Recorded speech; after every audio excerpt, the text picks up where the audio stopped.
CapCut নিয়ে আপনারা editing এর সমস্যা আছেন, কোনো সমস্যা নেই। আজকে এমন একটি অ্যাপের সাথে পরিচয় করে দিব যা আপনার ক্যাপকাট আর প্রয়োজন হবে না। ওই অ্যাপটি দিয়ে আপনি চাইলে আপনার ভিডিও এডিটিং এর সম্পূর্ণ কাজটা সেরে নিতে পারেন এই অ্যাপের মাধ্যমে। তো যারা ক্যাপকাট নিয়ে চিন্তিত আছেন তারা এর পরিবর্তে এই অ্যাপটি ব্যবহার করতে পারেন, সেটাই আমি দেখিয়ে দেব। বেসিক থেকে অ্যাডভান্স লেভেলে যেই ইনফরমেশন গুলো রয়েছে সেটাই আমি এই ভিডিওর মাধ্যমে দেখিয়ে দেব।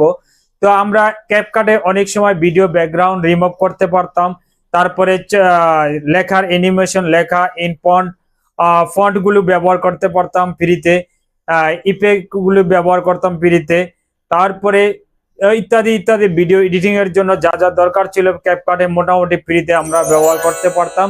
এখন প্রো লেখা আসে কিংবা নো ইন্টারনেট লেখা আসে।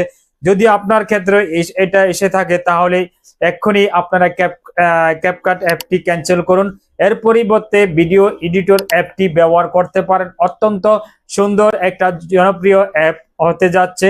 যারা এই অ্যাপটির সাথে পরিচয় হন না তারা এক্ষুনি এই ভিডিওটা দেখে আপনারা আপনার কাজে লাগাতে পারেন ভিডিও এডিটিং এর জন্য। মোটামুটি যারা ভিডিও এডিটিং করেন তাদের অ্যাপের প্রয়োজন হয়। অনেক সময় আমরা টাকার কারণে প্রবাসনের কারণে আমরা ব্যবহার করতে পারছি না। তো এই অ্যাপটি আপনারা চাইলে আপনার এডিটিং এর জন্য কাজে লাগাতে পারেন।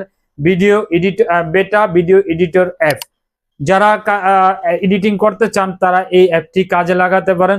তো আমি দেখাচ্ছি আপনারা কিভাবে এই ভিডিও এডিটর অ্যাপটি কাজে লাগাবেন, সেটাই আমি দেখিয়ে দেব। ভিডিওটা না স্কিপ করে পুরো ভিডিওটা দেখবেন, তাহলে আপনিও শিখে নিতে পারেন এই অ্যাপের মাধ্যমে আপনার ভিডিও এডিটিং এর কাজটি। তো চলুন মোবাইল স্ক্রিনে কিভাবে আপনারা বেসিক থেকে অ্যাডভান্স লেভেলের যেই ইনফরমেশন গুলি রয়েছে আমি সেটাই দেখিয়ে দিব।